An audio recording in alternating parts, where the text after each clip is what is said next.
So I would like to talk for a moment about what my definition of ancestor is.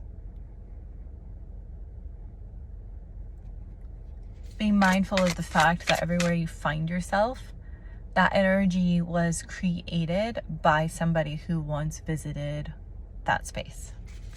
So everything is recycled and renewed with a different perspective. Okay. Every space is. Every color is. Every range of the spectrum that you are able to see with your eyes is collective energy deciding and aligning with what is. It's an agreed.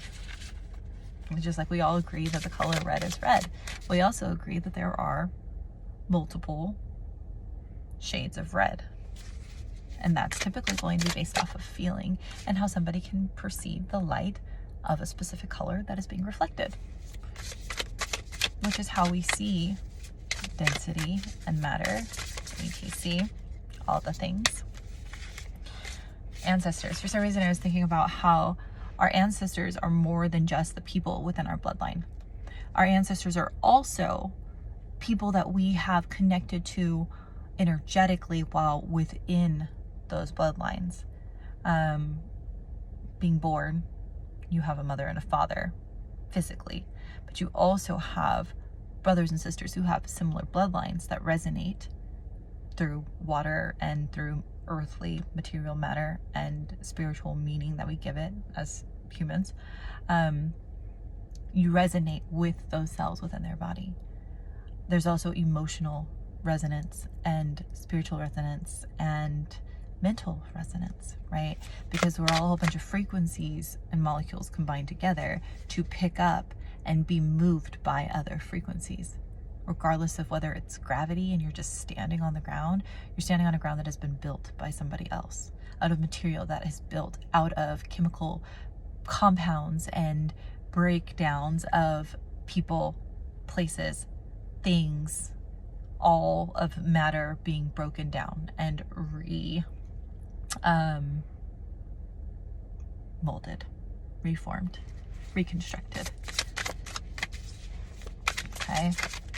So ancestors are not just the people that you are resonating with in your bloodline, years and years and years and years and generations back.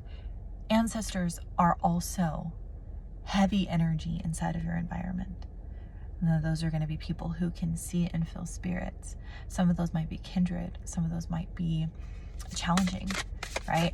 But when you think about it, all of them are vibrating with your molecules inside of your being, inside of your consciousness that is tethered here in this time, combined with multiple, if you believe in afterlives, right?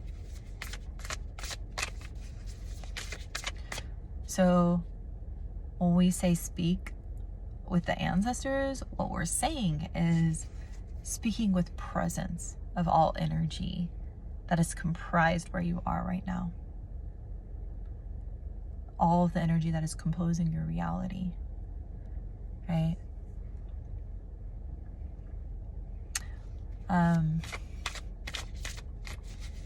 It's beautiful because I'm incredibly mixed, and I have a decent amount from each continent except for Antarctica. I have a decent amount of from each, and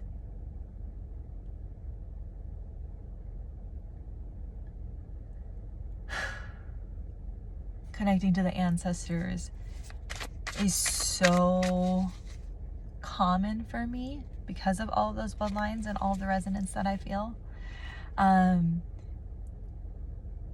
Yeah, it is so common in me that I don't always know that it's happening, or I'm not always in acknowledgement or appreciation of it. That's why gratitude is such a big energy, such a big emotion. Because being thankful is being present, right? Being thankful is being present for what you can receive.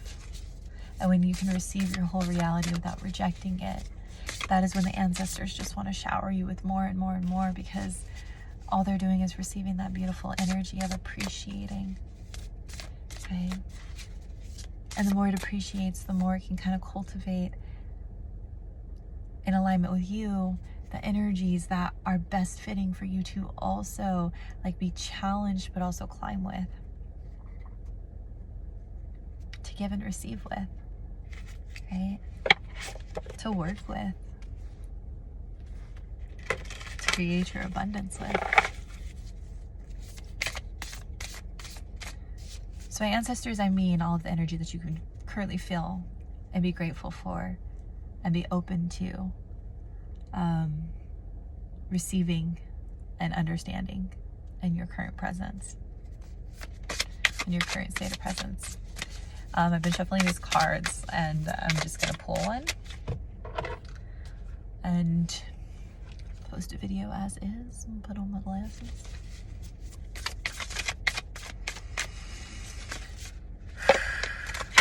Whoa. That's what messages do we need to hear today? Very loudly, we have integrity, reverence, and service. 2 cards did fall out. House 8 and House 9. So House 8 being transformation, karma, facing fears, any legacies that you might hold within your bloodlines. Speaking of ancestors, it is the House of Death and Transformation, ruled by Scorpio. Okay. House 9 is spiritual growth.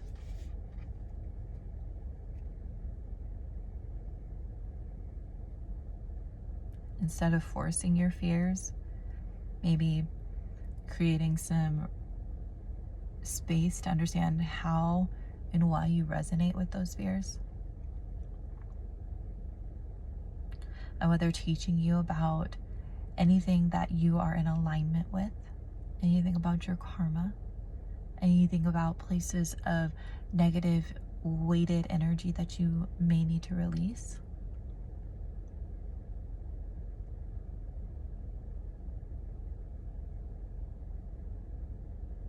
Spiritual growth, maybe seeing everything with the spiritual lens. So everything maybe isn't as it seems in the material realm, but maybe there's a need to transform your perspective and expand it a little bit more.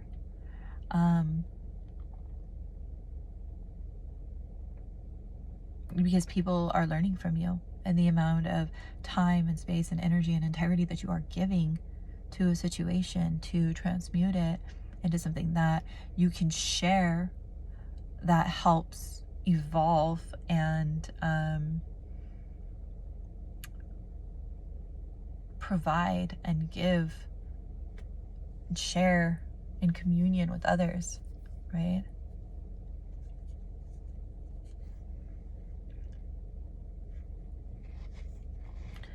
Something to pay attention to. Stability, persistence, loyalty, dependability. There's just something about, like, if you go in it with that lens of it being more than you initially have been taught to anticipate, then you have the ability to commit yourself to something with integrity, to the creation of that energy or that energetic exchange with integrity, and continuing to show up, continuing to be solid in the deliverance of whatever it is that you are giving, continuing to be so persistent and patient with receiving energy, never moving faster than you are genuinely capable of appreciating, and never moving slower. Remembering to move. Remembering that growth and transformation bring the ability to transmute intense energies into a beautiful playground for all of us to join each other at.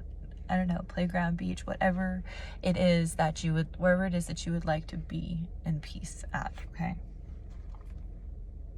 Yeah. Those are the cards that I have. Some of you might be experiencing some imbalance and some tension with with being persistent. But taking the time to sit and recognize where that comes from, and what you learn in that space when you do take that time is going to be incredibly illuminating. Let's say that, depending on how much of your full presence you are able to give to that space. Okay. That's what I have to say. It's all about presence in your space. Allow the ancestors to guide you, to love you. Know that nothing is out to get you except for yourself or what you allow. If you're not in a space of safety, I pray that you're able to make room for that somewhere in your life. I know how hard that can be. I know that it can be incredibly easy to dive into your mind and try to seek comfort there, and our mind will tell us all sorts of lies, because it's not ready to face the truth sometimes. And sometimes that truth is of your power, of your surrender. And surrendering is not an easy thing to do. While surrendering is considered feminine, and feminine is considered soft and nurturing and all the things, surrender takes a lot of trust. Surrender takes a lot of giving, a lot of release. So, good luck to you on your journeys.